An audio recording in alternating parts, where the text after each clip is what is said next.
బులెటిన్లో breaking news చూస్తున్నాం. ఢిల్లీలో కాక్రోచ్ జనతా పార్టీ నిరసన కొనసాగుతోంది. జంతర్ మంతర్ దగ్గర బైఠాయించిన ఆందోళనకారులు దాదాపు 7 గంటలకు పైగా నిరసన చేస్తూ ఉన్నారు.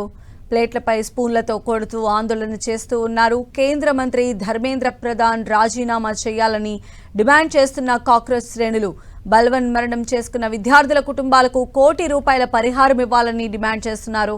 తమ డిమాండ్లు నెరవేర్చేదాకా కదలబోమంటూ భీష్మించి కూర్చున్నారు.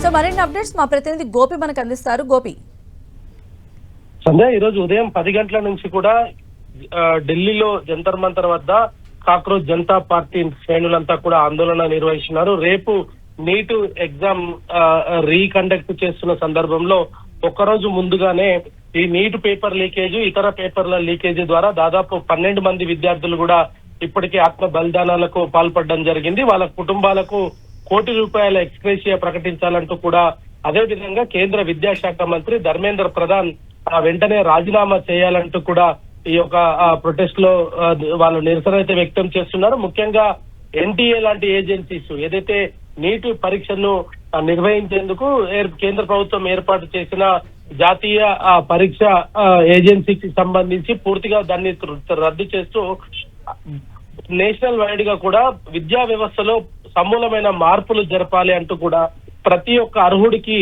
ఈ యొక్క విద్యా దాని తర్వాత ఎంట్రన్స్ ఎగ్జామ్స్ ఇటువంటి వాటిలో కూడా వాళ్ళకు ప్రావీణ్యం కలిగించే విధంగా ఈ యొక్క పరీక్షల నిర్వహణ ఉండాలనేది కూడా ఈ రోజు డిమాండ్ లో ప్రధాన అంశాలుగా పెట్టడం జరిగింది. అయితే సాయంత్రం 5 గంటల వరకే పోలీస్ అనుమతి ఉన్నప్పటికీ 5 గంటల తర్వాత కూడా ఈ యొక్క కేంద్ర ప్రభుత్వం నుంచి చనిపోయిన విద్యార్థి కుటుంబాలకు సంబంధించిన ఎక్స్గ్రేషియాతో పాటు కేంద్ర విద్యాశాఖ మంత్రి ధర్మేంద్ర ప్రధాన్ రాజీనామాకు సంబంధించిన అంశంలో స్పష్టత ఇచ్చేంత వరకు తాము జంతర్ మంతర్ ని వదిలేది లేదంటూ కూడా ఇటు ఆందోళనకారులంతా కూడా ఇక్కడే బైఠాయించడం జరిగింది. దాదాపు 12 గంటలు, అంటే ఉదయం 10 గంటలకు స్టార్ట్ అయ్యి ఇప్పటి వరకు కూడా ఇంకా వారి యొక్క నిరసన అనేది ఇంకా కొనసాగుతుంది. అయితే 5 గంటల తర్వాత ఈ జంతర్ మంతర్ లో నిరసన తెలిపేందుకు అధికారాలు లేవు, వెంటనే ప్లేసులను కాల్ చేయాలంటూ కూడా పోలీసులు మోహరించినప్పటికీ తాము ఎట్టి పరిస్థితుల్లో కూడా ఇక్కడి నుంచి వెళ్లేది లేదు.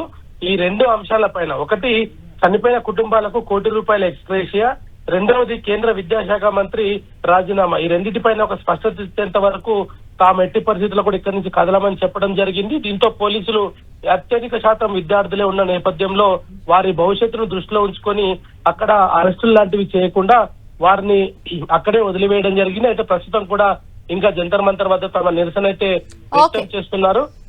మరి ఇప్పటికే పోలీసులు ప్రాంతం అంతా కూడా పూర్తిగా కరెంటును నిలిపివేసి అక్కడ రాకపోకలన్నింటినీ కూడా నిలిపివేసిన నేపథ్యంలో మరి కాసేపట్లోనే విద్యార్థులు అక్కడి నుంచి వెళ్లిపోతారని మాత్రం పోలీసులు చెప్తున్నారు. సంధ్య.